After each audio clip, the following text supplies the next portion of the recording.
TGIF, everybody. Welcome into the First Call podcast. Alongside the guest handicapper this week, Scott Shapiro. I'm Jeremy Plonk. We're representing First Bet and Express Bet. You can kind of feel the Kentucky Derby in the air. We're getting closer. I believe 50 days out as of today, 7 weeks from tomorrow. Of course, tomorrow, the first running of the Virginia Derby in the spring and on the dirt. So we've got a lot to talk about, Scott, on the Derby trail, even in a week where there's not, a major Derby prep in terms of our historical thoughts. That comes next week with the Louisiana Derby and company. So we've got a Kentucky Derby future wager coming up Friday through Sunday evening. So plenty to talk about. We're going to hit some stakes around the country as well. Yeah, it's a little bit of a calm before the storm in terms of the Derby, kind of that midway point where the Tampa Bay Derby sits, and this used to be a empty week on the Derby calendar. Now we have the Virginia Derby. But yeah, as you mentioned, things really pick up next week with the Louisiana Derby, the Jeff Ruby, and then a couple of huge weekends. My favorite time of the year leading up to the Derby, as well as obviously the Triple Crown. And I'm sure I'm not alone in that respect, but definitely some races to speak of, the Derby future wager to talk about, and as always, things to gamble on. Well, you have to carry me through the podcast today. I'm a little tired. Up late last night, Kentucky beating Oklahoma at the buzzer for the second time. Just brutal rough. loss. My good friend Tom Leach from Keeneland is the voice of the Kentucky Wildcats. I texted him before the first Oklahoma game and wished him a good call. I didn't wish him a good call this weekend because the last time it happened, Oweh hit the game-winning shot to beat us in Norman. So I thought I'm not even going to talk to Tom before this game. Didn't matter. No mojo. They still did the exact same thing. So I'm not speaking to Tom Leach again until we get to Keeneland. He's on his own for the rest of the basketball season. Let's look at the races Scott and I will handicap here over the next half hour or so. We've got 8 of them for you on Saturday. Wishing to have our good friend Jeff Siegel back in the saddle here in a few weeks on the podcast. Hopefully, Gulfstream races that we're going to look at on Saturday start with race number 4 in the Hutchinson Stakes. 3-year-old sprinters there. To the Captiva Island, we go for turf sprinters. Then to Santa Anita for the Philly Mare Turf Division, the Santa Ana, Saturday's feature race at Santa Anita. To Colonial Downs for the third of the 3-day Spring Virginia Derby Day meet. It is Virginia Derby Day on Saturday with the Oaks as well. Let you know, too, if you like to play the Oaks Phillies, the Kentucky Oaks Future Wager is offered this week in addition to the Kentucky Derby Future Wager. We'll have more on the Derby Future Wager later in the podcast, so be sure to stick around for that.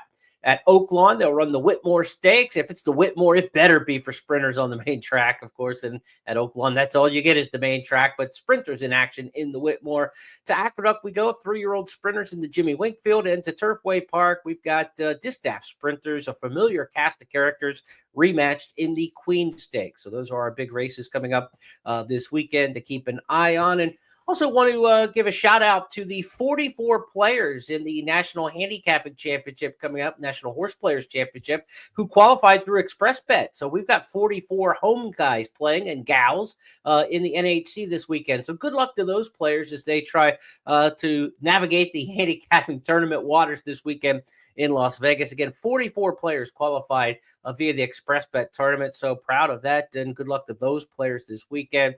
NHC in Vegas Friday, Saturday, and Sunday. All right, Scott, let's get handicapping here on the program. We'll start off at Gulfstream Park. Gulfstream Park's got the Hutchinson Stakes is our first destination. Race number 4 on the card on Saturday. 6 furlong sprint. Look, this isn't the Hutchinson of yesteryear, of spectacular bid, of swale, of holy bull.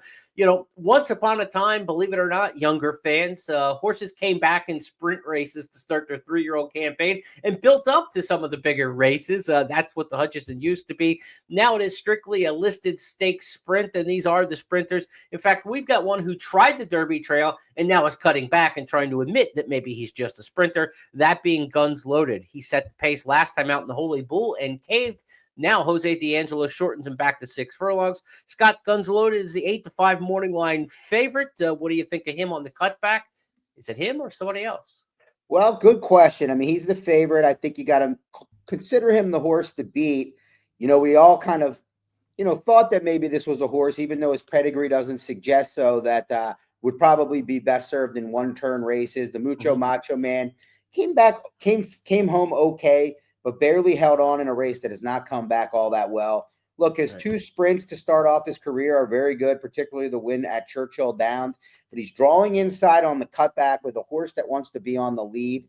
I'm not overly against him in here, but I do think some of these fresh non-stakes faces yet have a chance to beat him. I think Rolando will take quite a bit of support, as will my pick, and that is Multiverse, JP.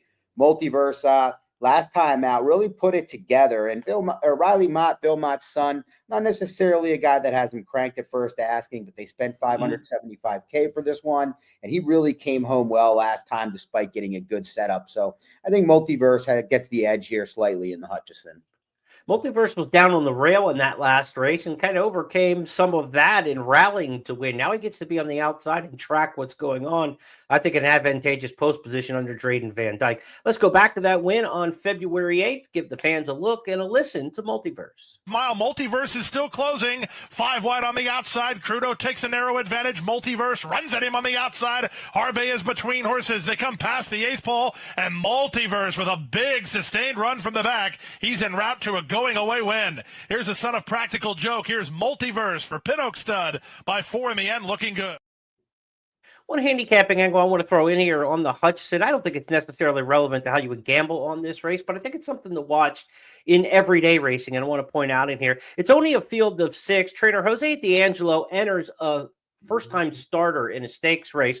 He's not necessarily high on that horse. He's trying to get the race to fill for Guns Loaded. I think that's a key handicapping angle. When you have a small field size and one trainer has multiple horses in there, especially when they just add one who looks like they don't belong, it means they're trying to help the race fill for the racing office many times. And the horse they have in there with intent, they really like and really want to run this week. So I think he really wants to get Guns Loaded in this race and make sure that it went, and it did. They filled. And so the Hutchison Stakes has 6 entered. Corta Fuego, the 1 in here. Again, a first-time starter. Don't read into it that they like the horse who's like, looks out of place. It's usually a chance to fill a race so that the horse they do like can actually run and they don't have to scrap the race from the condition book. So just an angle there. I mean, you'll see it in everyday racing at any level. Maidens, claiming, allowance, and even here in the stakes ranks. But short field, a trainer with multiple horses and one that doesn't look like they belong.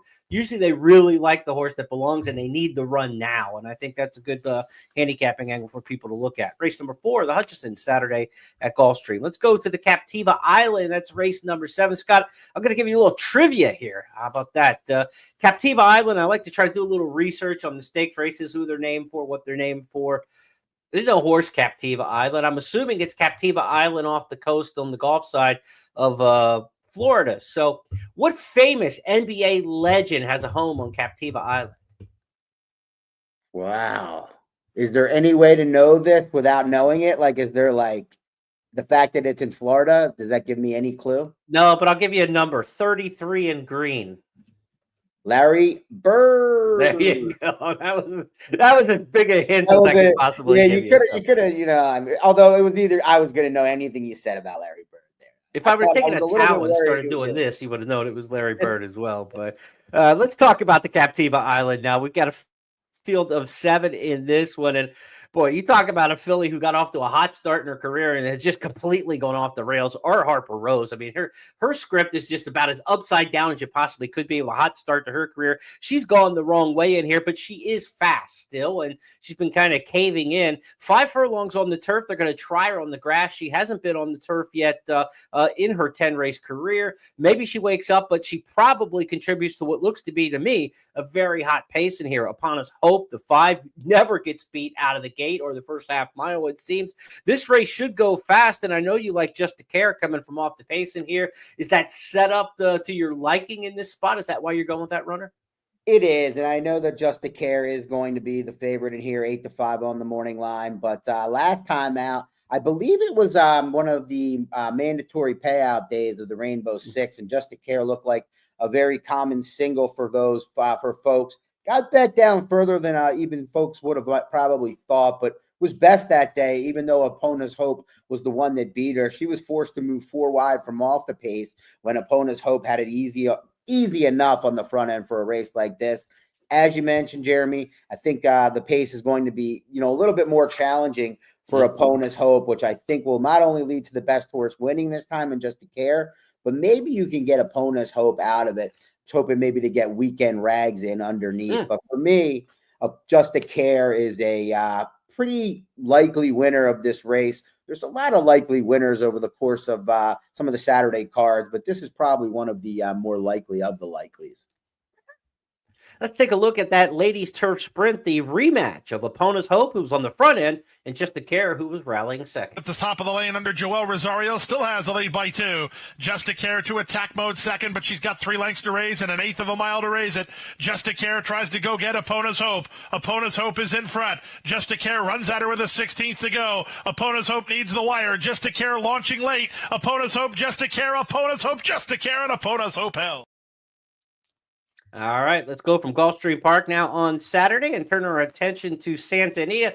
Gulfstream and Santa Anita, of course, when you put them together on the weekend, you also want to remind folks of the Coast to Coast Pick 5, a low takeout, the $1 minimum wager, Coast to Coast Pick 5 each Friday, Saturday, and Sunday, combining 5 races in a Pick 5 from Gulfstream and Santa Anita. So we will look at those races over the course of this weekend for sure. At Santa Anita on Saturday, the feature race is the 8th on the card. It's also our Express Bet race of the week. It's the Grade 3 Santa Ana Stakes, and this is for fillies and mares on the turf. Well, earlier in the season at Santa Anita, when they began to meet back on opening day, the big filly mare who came in for the American Oaks was She Feels Pretty for Cherie DeVoe. And boy, Scott, when you talk about quality fillies in that division over the years, and you think of the Sister Charlies and the top-notch horses, She Feels Pretty. It feels like she might be that kind of quality. Fortunately for the fillies in this spot, she's not coming back out for this race after winning the Grade 1 American Oaks, but She Feels Pretty to me just is one of those fillies who has just a tremendous amount of talent, and I can't wait to see later this year. Without question. I mean, the move she made in the American Oaks, beating Catherine and Marissa, is the even money favorite in here. You know, it's part of, it illustrates exactly the talent you're speaking of. Cherie DeVoe, her barn, they do a really good job of handling their horses and having them ready for their biggest spots. So, you know, when they get to their biggest spots, they usually run close to their best, if not at their best. And that shows in their recent, resume, winning lots of big races. Well, Catherine Marissa certainly is happy not to see a filly like She Feels Pretty or Cinderella's Dream, who was 1-5 3-back in the Saratoga Oaks this summer, a Grade 2 going 1 mile and 3/16. If you take those 2 races out, she's been pretty tough, or those 2 horses out of those races, she's been pretty tough when she stretches out past kind of that mile distance. And I think she meets a field she should handle in here. You know, you might ask, is there going to be enough pace for her to run at? I don't think she needs to be way back, but generally she likes to relax and finish. I think that question is answered with Omaha Girl, kind of a borderline runoff in this race, and then maybe Big Hug, who I think will try to get involved as well. Let's take a look back at Kathy Marissa's big second-place finish here to start the meet at Santa Anita. This is back to 4th. Mizion is next, followed by Strutting toward the half-mile pole. Baltic Fire. On the outside, Kathy and Marissa is making an early bid in the yellow colors, passing horses one by one. There goes Kathy and Marissa, a bold move all the way up to take 3rd as they move into the far turn. At the back of the field, Watchtower, Maduro, stride for stride, and Rashmi has trailed throughout. Around the turn, and it's Vibes just in front. Valance still right up alongside Kathy and Marissa, and now there goes She Feels Pretty with an electrifying move at the top of the stretch, taking command and cruising to the 8th pole. Kathy and Marissa 3 lengths back in second. Maduro's in 3rd. In the final furlong, She Feels Pretty is absolutely gorgeous as she dominates and outclasses them in the American Oaks. Kathy and Marissa was second. Maduro finished 3rd, and Rashmi from last. We've seen Rashmi come back out of that race and win a couple stakes already at the meet as well. Poor Kathy and Marissa. She absolutely ran a winning race, and she probably came back to the barn and said, "Boss, what the hell do I have to do?" I mean, the other filly just kind of had vapors, coming behind her as She Feels Pretty drew off at the end. But Kathy and Marissa looks to be of a high quality. She's a 4-year-old filly here. Now she goes the 1.25 mile distance again, whereas I think the 1.25 mile doesn't really suit Mrs. Astor as well. I think she's a little bit better shorter, and I think she's a very logical second choice. So if it's Kathy and Marissa over Mrs. Astor, I don't think there's much to be made in here. I think maybe with the distance, you try to get Mrs. Astor out of the exacta, and that's what I did in my race of the week plays. I used Lady Claypool underneath for trainer Richie Baltus. Baltus won this race 4 years in a row. They didn't run it during the COVID year, but he won it in 17, 18, 19, and 21.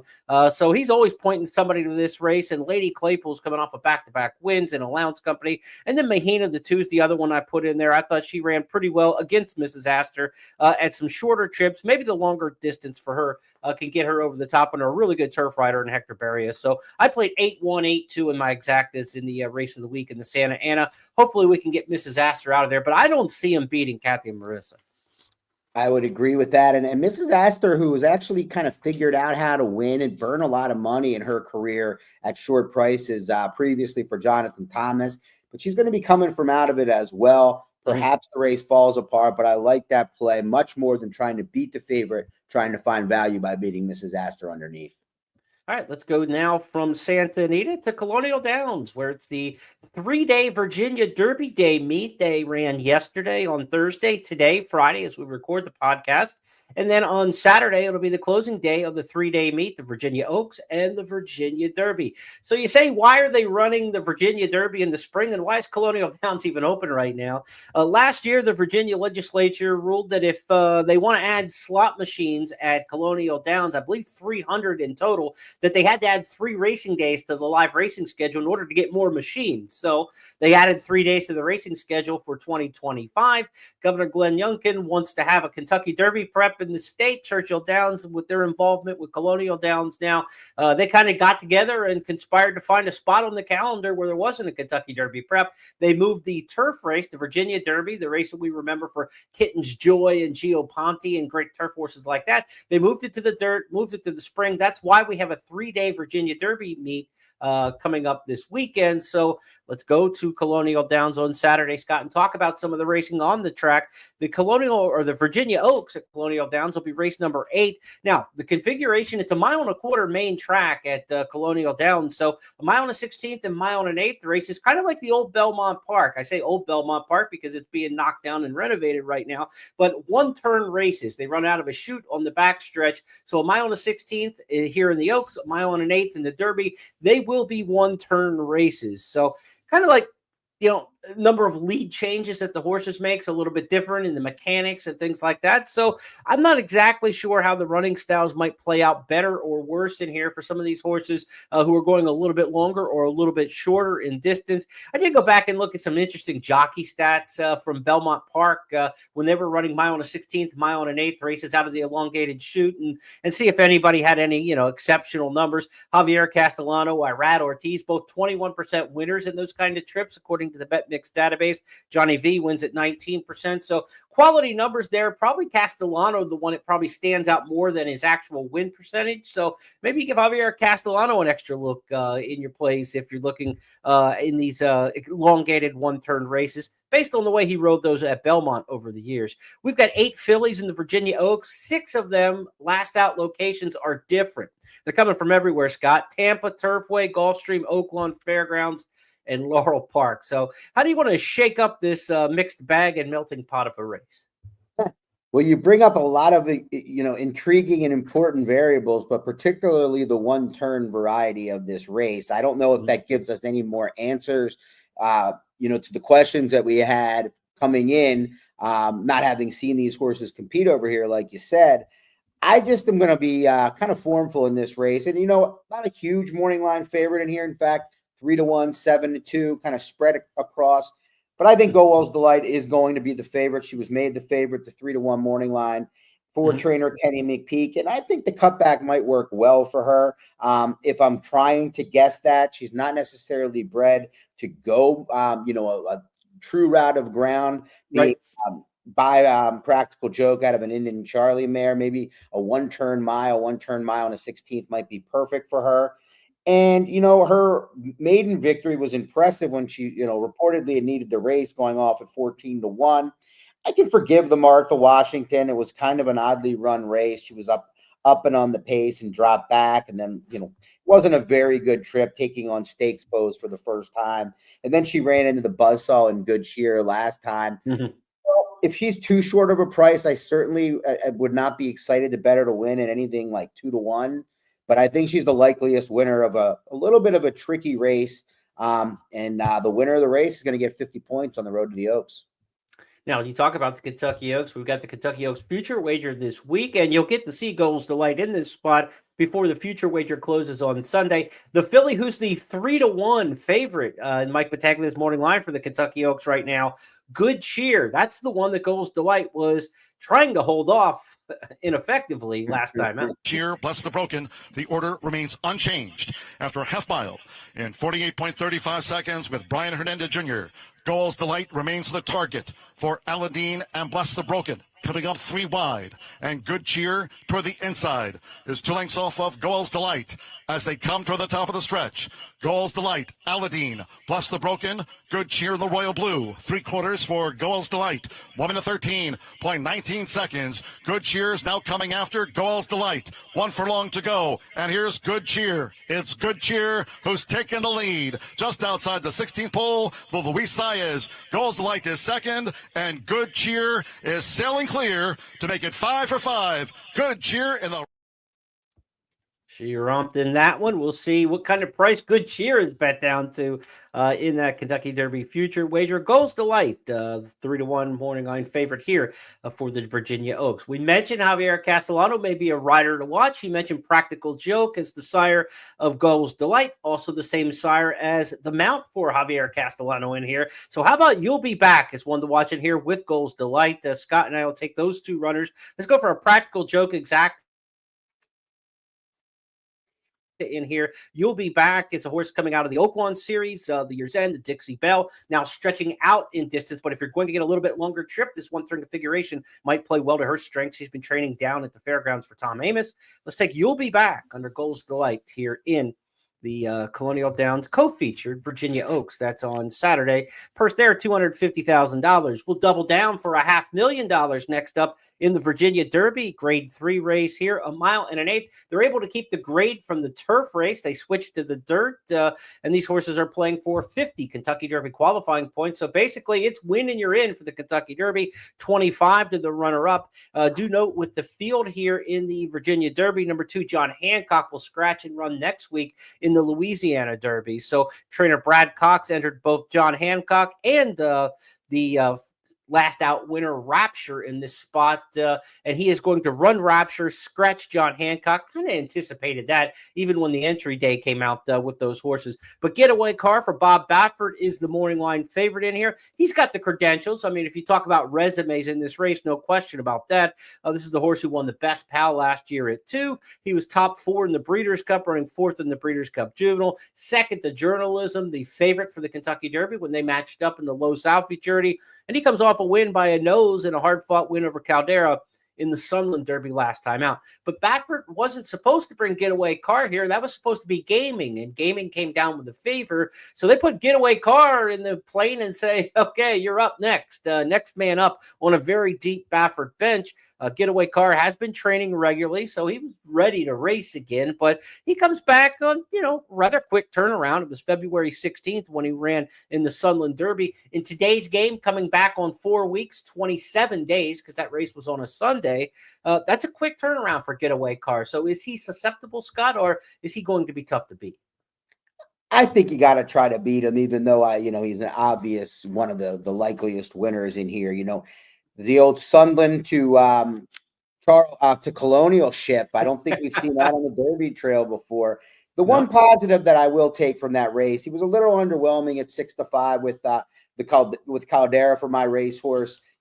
Basically looking like he was going to beat him, and then you saw Getaway Car show grit. That's the one positive I can take out of the race. He's showing a nose for the wire after a couple of losses against better competition, really good competition actually. Journalism, Citizen Bull. The cutback might work. That might be what cutback in terms of configuration, not distance, might work for him. But I just don't know. I just think he's going to be too short of a price, and I'm not convinced at this point that he necessarily will benefit from that cutback. He might want that 2-turn distance. That might be part of what he enjoys. So I don't know. I went to Rapture. My not overly creative opinion in here either. Brad Cox, as you mentioned, scratching John Hancock, who I think we both probably would have liked quite a bit in this spot, as many others. But I think this is a great spot for Rapture as well. He ran a good second in a tough. It's tough to win first out on the 1-turn mile at Gulfstream at Churchill Downs. I know in terms of Churchill, you rarely see horses without talent win at that distance first out. This horse ran a really good race, but did lose to another first-time starter. Came back, was under a ride, and then rebroke and won very nicely in that Oaklawn start. I just like more than anything that Flavien Prat draws outside of Irad Ortiz Jr. in this spot. You know, I would expect, by the way, especially you brought it up, a very strong opinion that Irad Ortiz Jr. has been riding these Derby preps extremely aggressively. You saw it again with Owen Almighty.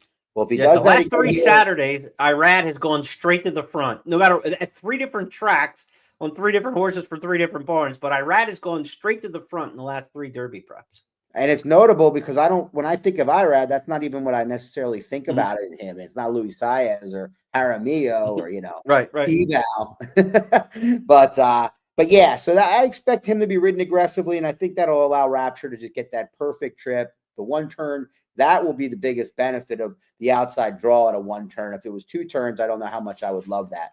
But to me, it's probably a 2-horse race. Not overly excited about rushing to the window if Rapture's the 2-1 that I expect him to be, maybe 9-5, but I do like him better than Getaway Car at his likely price.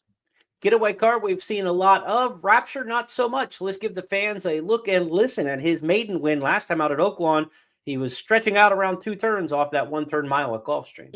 Rapture has come under a hard ride now in the second position. Nick's Glory third. Rip getting closer on the rail. He's got horse at a price. At the top of the turn, Rapture continues to grind away on his outside, and he takes a short lead. Nick's Glory's battling right there, too. Shepherd down the extreme outside, putting in a run, but Rapture is kicked away. Rapture accelerates, opens up 3 with a 16th to go. Rip coming on the scene for second. But Rapture is all alone in the WinStar Racing colors, and it is going to be Rapture for the Brad Cox barn. And the Eclipse Award winner, Flavien Prat. Ripped was second, Fever Night third. One bit of caution there. He drew off and won by 6 lengths, but that only got an 87 Briss late pace figure. He really didn't fast. And so maybe he was just beating a bad bunch in there. I keep looking for a closer in this race because you assume Getaway Cars going to the front as the favorite, and with Ortiz and the horse makes the front almost every start. So if you're going to beat him, you figure somebody's going to close to beat him. And I can't find anybody. That's the thing that I'm kind of stuck with. Is sometimes in these races, the chasers all get gassed and somebody ends up going wire to wire. I'd hate to take a short price and Getaway Car, but I couldn't get creative and really find anybody that I liked a lot. Omaha, maybe a little bit from off the pace. He rallied some in the Withers Stakes when Captain Cook was much best in there at 1 mile and an 1/8. That was 2 turns. Now he gets back to 1-turn racing, and he ran well around 1 turn at Aqueduct in the Jerome when running second, but I don't think the Jerome was that strong of a race behind Cyclone State. So I don't think Omaha's that great, and not enough that I want to just jump in on him to beat Bob Baffert and Irad Ortiz. I defaulted to Getaway Car, and I kind of feel gross, like I need a shower by picking him. It's just I don't feel great about that pick, but I can't find anybody else I like. I feel very similar about Rapture and a couple other selections of mine today. Not overly creative on the pod, but a lot of races that look like it's tough to find ways to be creative, particularly on top. But again, I don't know if we're seeing 2 monsters in Getaway Car and Rapture, so that does maybe leave things a little bit open for someone to pull an upset here and actually get in the Derby. Kentucky Derby. One little bit screwy horse, and I didn't pick him in my top 3 in here because I don't know where he's at. I think he's over the top. But Studley Do Right, back to 1 turn. I love Jerry Robb, veteran trainer, had Little Bull John back in the 80s, one of my favorite horses growing up. And Jerry Robb, veteran trainer, not questioning him, but he has run this horse everywhere, and I don't know why they went to the Battaglia last time. He was entered in a stakes at Laurel where he would have been favored that day. They scratched to go 2 turns at Turfway on the synthetic in the Battaglia, and that trip didn't work out any good. Now they go back to the blinkers off, but this horse, he's quality. He's based at Laurel, but he major stakes winner at Saratoga, winning the Tremont, second in the Sanford Stakes. Around one turn, this is a horse who won the Nashua at Aqueduct in a one-turn mile. One turn might suit him pretty well with the X-Man Xavier Perez riding his regular rider. If Studley Do Right wakes back up in here, he can win this race. I just don't know if he's in the same form he was early in his career. He looks more like a win early 2-year-old, but he's by Nyquist. He's out of a curling mare. He's supposed to keep going. I just again, I don't feel good about any of these, but if there's somebody in this race who wins that I'm not thinking about, as far as like the logicals, it's Studley Do Right kind of waking back up around one turn, but I think he's over the top. So like I need like 15, 20 to 1 to go after him in this spot. And I don't know what he'll be. He looks like a couple. I like the horse. I thought the Remsen was the race where I said, if he doesn't run well here, I have to kind of give up on him at this type of race. The Remsen was a little bit better than this, but he kind of fits the profile of what you said to me, a horse that, was maturing quicker as a 2-year-old than the rest of his crop, and when they start taking the blinkers off and trying the all weather and putting them on, I start to think they're looking for something they're not finding. Correct. Concern, but the difference that makes up for it more than anything is the price. He's 15 to 1 on the morning line. Certainly not a trainer who's had Derby fever and things like that, but to try the race at Turfway, then to come back here in this spot.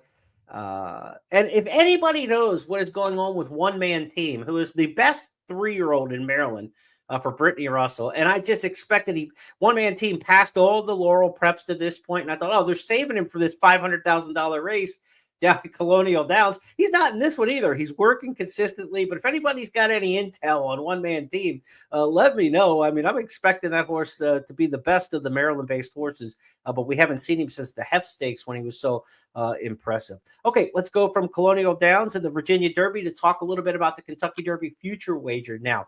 Again, offered pari-mutually through Churchill Downs and all the various outlets around the country, including First Bet and Express Bet, where you can watch and wager on the Kentucky Derby. And of course, the Kentucky Derby future wager bets this weekend will be open through Sunday, I believe 6 p.m. Eastern, the closing time for this pool. 40 wagering interests, 39 individuals, and then the all other 3-year-olds button that you could still press at this time. Mike Battaglia, the morning line maker at Churchill Downs, also sets the morning line for the future wager. He's got journalism number 23, wearing the Jordan number, the favorite for the Kentucky Derby at 3 to 1 in the morning line. Scott, I don't know about you, but the favorite on Kentucky Derby Day is probably going to be about 3 to 1, if not a tick or two higher, 7 to 2, 4 to 1 many years. I can't take 3 to 1 on anybody, and I'm the biggest journalism homer there is in the country right now. I couldn't touch him at 3 to 1. So I look at the way to attack the future wager when there's one prep left. And that's really what we're looking at for almost all of these horses. There are some that could sit out and just go right up to the race. Cole Battle may or may not run one more time. Some of the horses who've got 50 plus points and are kind of in the clubhouse could sit and wait. But for the most part, almost all of these 39 individuals have one more race left. I think what you're trying to do is assume the horse is going to run big in the last prep. If you don't, why are you betting the horse in the Kentucky Derby anyway? And if that horse runs big in the last prep, what do you think their odds would be on Kentucky Derby Day? I think that's the way you have to look at it. Then you have to take twice what you're looking at to take that chance now. So if you think journalism is a 3 to 1 shot, you think he's going to run first or second in the Santa Anita Derby, he's going to go to Louisville at 7 to 2, 4 to 1. Then if you want to bet him now, you need 7, 8, 9 to 1 right now to make a bet on him. That to me is the fair gamble. You want to double the price you think the horse would be on Kentucky Derby Day. Anything short of that, you might as well wait. There's no sense because the horse runs poorly in their next start. They're going to get inflated price on Kentucky Derby Day, and you're going to get more than you would have got in this pool. If they don't make it to the Derby, nothing ventured, nothing lost. So I look at it as a situation with, if you don't think you're getting double of what they'll get on Derby Day, there's no sense playing now. If you look at these individual entrants, I think a couple horses to me, I've got some check marks beside. I'll run through a few of those, but I want to hear yours first, Scott. Anybody got your attention for the Kentucky Derby future wager, either now or just, the horses you're looking at as the keys for this year's Derby? Yeah, in terms of this pool, like before you said, JP, before the final prep, for me, it's usually a little too late for me to get excited. I usually like the earlier pools where I can find maybe some recency bias after preps. We're not going to get that this week. Nobody in the Virginia Derby is going to provide us with a boost in our prices for maybe some horses we've forgotten about. And then you mentioned it. I think that's a decent to better, maybe a great rule to follow in a general way, to just, double the price of what you think they should be because of all the variables, things that could go wrong. I mean, just remember how many horses we have lost over the last decade, the week of, and we're way further than a week of. We're close to 2 months. So keep that in mind. So I'm looking, if I'm going to get involved in this pool, it's only going to be with a big price. I've got one horse in mind that I think at a big price could move forward quite a bit. I don't even necessarily know if I think he's going to win the Derby. I do think he's going to run better in his next prep, and I think he's going to be a big price in this pool, and that's Hill Road. I don't know if you were going to get into him. I don't know. He was one that I had to check on at that price. Yeah, I mean, a lot of it has to do with kind of what I thought the intent was of Hill Road and that the Tampa Bay Derby. You heard the Chad Brown trainer speak talking about it, and I think it played out that he ran, the whole trip and the whole event played out like a horse that he wanted to get a lot out of that race. He kind of relaxed early after a good break and came with a strong run, but it was almost like a workout, and the intent seemed to be so much greater than anyone else, and almost during parts of that race to the gallop out. And he really came running. We saw him finish well in the Breeders' Cup Juvenile. We talked about maybe an inflated late pace rating, but now that we've seen that again, I just think there's a lot of room for him to move forward. Not necessarily sure his running style, although it's one recently is one that I love in the Derby, but I think the price should be pretty big. A couple horses I hadn't marked beyond that. I had Hill Road as a check mark. He's 60-1 in Mike's morning line. I mean, that's a huge number. I think he'll get bet more than that. People love the gallop out talking about the Tampa Bay Derby, but it's legit when you're going from a mile and 16th to longer trips to look at a gallop out in that particular situation. But Burnham Square at 30-1 in the morning line. He's a horse, if he gets back on the beam and wins the Bluegrass, like if he doesn't run 1-2 in the Bluegrass, he's not a Kentucky Derby horse. So again, you have to assume they're going to run well if you're going to bet them in the Kentucky Derby. So you got to assume he's going to run 1-2 in the Bluegrass. If he does so, he's probably 10-1-ish, 12-1, 15-1 in the Kentucky Derby. So 30 might get you that, double the price. Not bad there. One that I think, though, is interesting, Luxor Cafe from Japan. This is a horse who's got one more start. He's not going to the UAE Derby. He's going to run in Japan in the Fukuyama Stakes. And I think that's a race where if he wins that race, he's an American Pharaoh with a very flashy pedigree. He'll be on a win streak if he comes out of that race. And the Japanese horses are going to get bet in the Derby now, right? After so much success in the last couple of years of getting closer and closer and closer. If you want to bet the Japanese horse, if he wins that final prep and comes in on a 3-race win streak into the Derby, and by American Pharaoh and the talk that he's going to get, I think he'll probably be a horse who'll be high single digits in the Derby, 9, 9, 10-1. He's 40-1 in the morning line right now. So if you could get a 40-1 ticket on a horse who might be 8-1 in the Derby, not a bad shot. I think that's one to kind of look at. And I like the horse Luxor Cafe. I think he's got a shot. The other one I like is Tappan Street. He was second in the Holy Bull. The Florida Derby is falling apart right now to me, I think, in terms of superstars. I don't think the race is going to be particularly strong historically. Sovereignty could win the race. He could come right back and win again. But if Tappan Street runs another good race like he did in the Holy Bull where he led, but he got nailed at the wire. If Tappan Street runs another good race and runs 1-2 in the Florida Derby, you're looking at a Brad Cox trainee who second place finisher, winner of the Florida Derby to the Kentucky Derby could be in that, 12, 15-1 range. He's 40-1 right now in Mike Battaglia's morning line. So, Cox is going to have a horse in the Derby. He's going to have one who's pretty well bet. I think Tappan Street could be the one. And at 40-1 in the morning line, that's not a horrible place to go. So those are just a couple horses that I'm looking at for the Kentucky Derby future wager. But Luxor Cafe, I would keep an eye on him and the price. That's probably the one I'd be the most interested in betting if he's around that 40-1 offering. Got to wait till Sunday, though. There's not a whole lot of sense in jumping in Friday afternoon in the future wager when the pool doesn't close till Sunday. Remember, it's pari-mutuel, so you're getting the price when the pools lock and close at Sunday night. Over the course of the weekend, check out who you might want to check out, watch the prices, and then get involved there on Sunday would be my recommendation. But I'll take a shot at Luxor Cafe if he's around 40-1, Scott. No, those are good horses that fit exactly what you're speaking of. It's not necessarily, I think they're the most likely Derby winner at this point. Right. It's more about the bet. It's about who you're betting and why. And you're betting those horses with an eye on them, knowing that if they run well in their next race, their price is going to be significantly less, and you're going to be very happy you're holding that ticket. And Owen Almighty's kind of funny, you know. He's a horse who, what is he listed? What did here they list him at on the morning line? What is Mike? 30. He's on 30 on Mike's morning line. I think he'll go higher than that, actually. And he ran better than it looks, I think, in the Tampa Bay Derby. Got a huge brisk late pace figure in that race, drawing off. Again, you're only projecting if they win their next race, right? Like if he doesn't win the blue, like they said, they're going to run in the bluegrass probably if they're going to the Kentucky Derby. If Owen Almighty wins the bluegrass, he's in the Kentucky Derby. If he doesn't win the bluegrass, he's not going to the Derby. So you're looking at a horse who wins the Tampa Bay Derby in almost record time, second in the, in record time in the Sam F. Davis. If he comes and wins the bluegrass, in some kind of impressive fashion, if he wins the bluegrass, you think? In the Derby? Yeah, just because of the questions and the way they've been talking. 12. 12? Yeah, so then if he's coming in on 30 at least here, right? Yeah, exactly, 30. right. So he's not the worst, and I kind of think he's going to go higher than the 30. I don't think anybody really buys him because of the speed figures at this point. So I think he'll be closer in that 50 to 1 range. Like if you're thinking maybe if he defies the numbers and if he's as good as the visuals and the clock says he is, not the speed figure makers, if he wins the bluegrass, like you said, 10, 12 to 1, maybe something like that, 15 on Derby Day. And, you might be sitting on a ticket on a horse at 50 to 1, but it's all talk. It's not the horses, like you said, that we think are the most likely winners of the Kentucky Derby. I'd feel good right now if I had that 98 to 1, I believe it was, on journalism back in December or January in one of the early. I think it was two. You had it.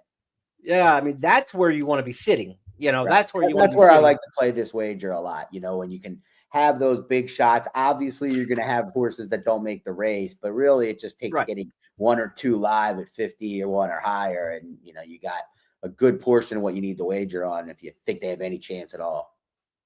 Let's go now to our other stakes races on Saturday afternoon to Oaklawn Aqueduct and Turfway yet to wrap up the show. Oaklawn's running the Whitmore Stakes for the sprinters on the main track. And, of course, Whitmore, a Breeders' Cup Sprint champion, ran in the Breeders' Cup Sprint 4 times. You love to see the veterans like that, the Kona Golds, the Whitmores. He finally, like Kona Gold, got his W at one point, 2020 at Keeneland, I believe it was, when Whitmore got his victory. The Whitmore Stakes, $250,000 sprint here. Some well-traveled Midwestern types, hard-hitting types in here. Tayano Twist, an absolute Oaklawn lover. Jackson Traveler, a horse who's been all over the area. This is a pretty good competitive group, Scott, but I know you're taking one who's coming off the bench. He'll be fresh. Who do you like in here? Yes, the hard hitters that I definitely saw in person quite a bit in my time in Kentucky. And the horse I landed on, like you said, pretty balanced group in here. But I like number 8, Close the Game Sugar. This is a son of Gervin, like you said, JP. Hasn't raced since the Louisville Thoroughbred Society, which is a stakes race, 300K on the September card in middle of the month at Churchill Downs. I'm putting a line through that race, and I think there's good reason to. I think they asked a lot of this horse real quick after he ran a couple of big races at Churchill. Understandably, Trader Adam Rice and the Connections are excited. They don't have tons of horses winning at the graded stakes level or even out, at that level. Shipped them out to Del Mar, where he ran really well to the Chosen Brawn. But I think that was about all he had in him. That's 4 tough races in shipping. So I think smartly they gave him time. And looks like he's been training extremely well down at Fairgrounds. I like the outside draw in a race like this where you have tactical speed. Glenn Gary is going to go. And then probably one other horse, but shouldn't get caught too wide. Interesting rider in Julian Leperoux. I think will have the horse hopefully be able to relax him. He might be a little keen off the layoff. But this is a horse our friends and my co-host at Horse Sense, Bailey Armour, worked with when she was working at Keeneland. So she's a big fan of him, nicknamed Meatball. So we'll root for Close the Game Sugar here at 9-2 in the Whitmore. All right, here's Meatball with some extra sauce back at Churchill in the Kelly's Landing. They're off the turn. Rivet and Anarchist joined by Close the Game Sugar, who pounces right off the turn and takes charge heading for the 8th pole. Hoist the Gold, Anchor, both closing in. Tejano Twist down the center. Final 16th. Close the Game Sugar, clear by 2.5. Anchor runs up into second, but Close the Game Sugar got the jump and won it. Scott Stop pick there in the Whitmore, closed the game. Sugar, one note on Booth. He's coming off a massive effort in the Commodore Stakes there at Oaklawn Park. 108-3, a 105 buyer, about 20 points higher than anything he had ever run before. He has a history of running some big races and then disappearing next out. You wonder the old bounce is in play with Booth in here. If not, he could rise and be one of those really good regional sprinters like Skelly, a horse that Asmussen won off a lot of money with at Oaklawn. He says it was a breakout performance last time in the racing media. We'll see if Booth can double up and pair up big efforts, because he was fabulous last time. If he runs 8-3, they're running for second. Without question, and it's interesting. His son Eric will be aboard. He's been aboard the last or 3 of the last 4. Keith was aboard the other. He'll be aboard another horse that Steve, like he does so well, has gotten absolutely everything he can out of, and that's the Maryland-bred Jackson Traveler. Yeah, good race. Hopefully, we get the right trip with Meatball.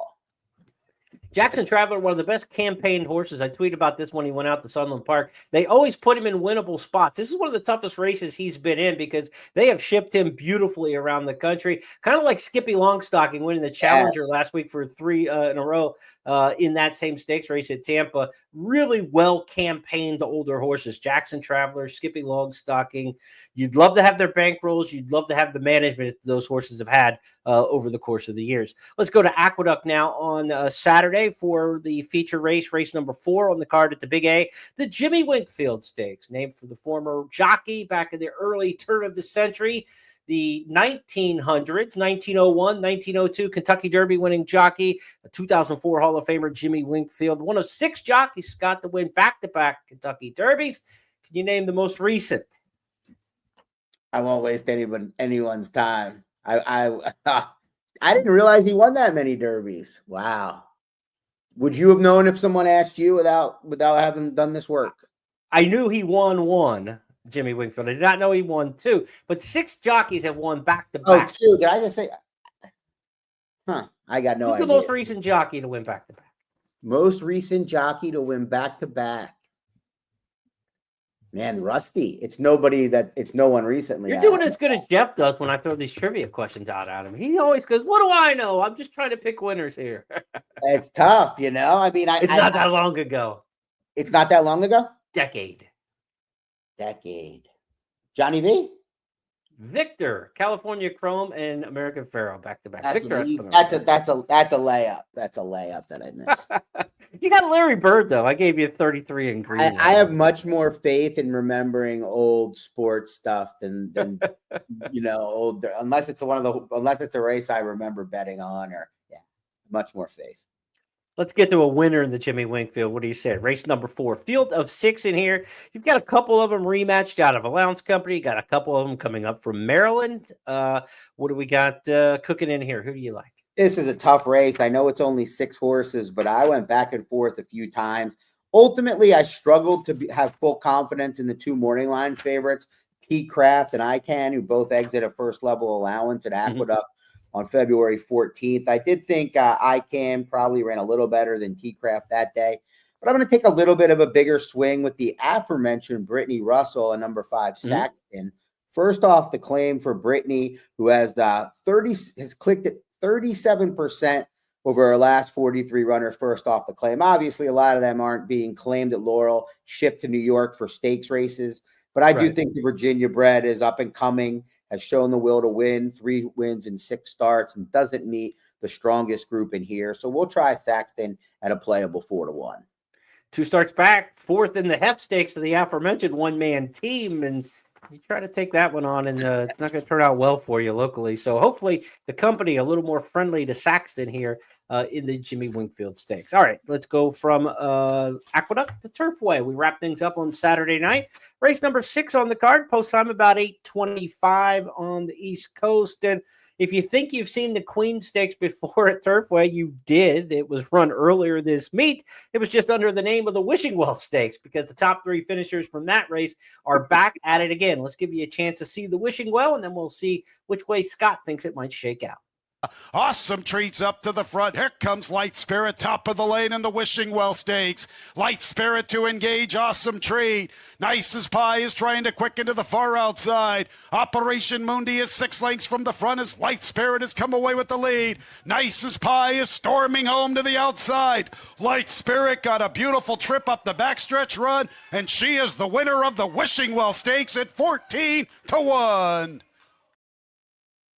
14-1 winner there. That's nothing new at Turfway. I went back and looked in the BetMix database. 16 stakes at the meet at Turfway.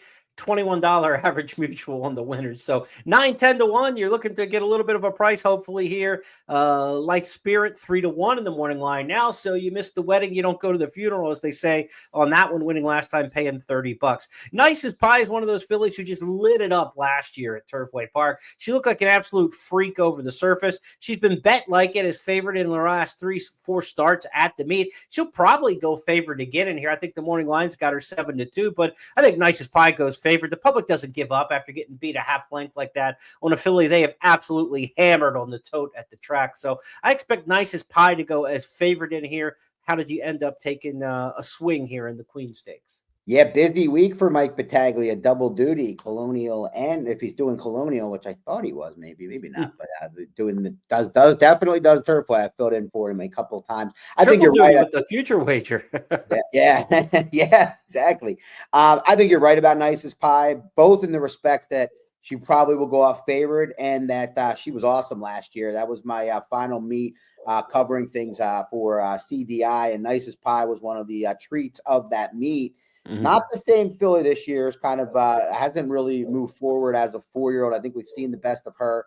And Liv Spirit, who won that race, got the jump on her. They both got the best trips in those races. You saw Awesome Treat, who was tiring when the replay started. That's because they were battling 5 across the track, and she was 3 wide between rivals. Her effort 2 back when she got an outside stalking trip is the real her. I think she's been an underrated horse for a while. She pops up and wins races. She's in good form. She likes this surface. So I like number 10, Awesome Treat, with Sophie Doyle here off a bit of a freshening after the Wishing Well.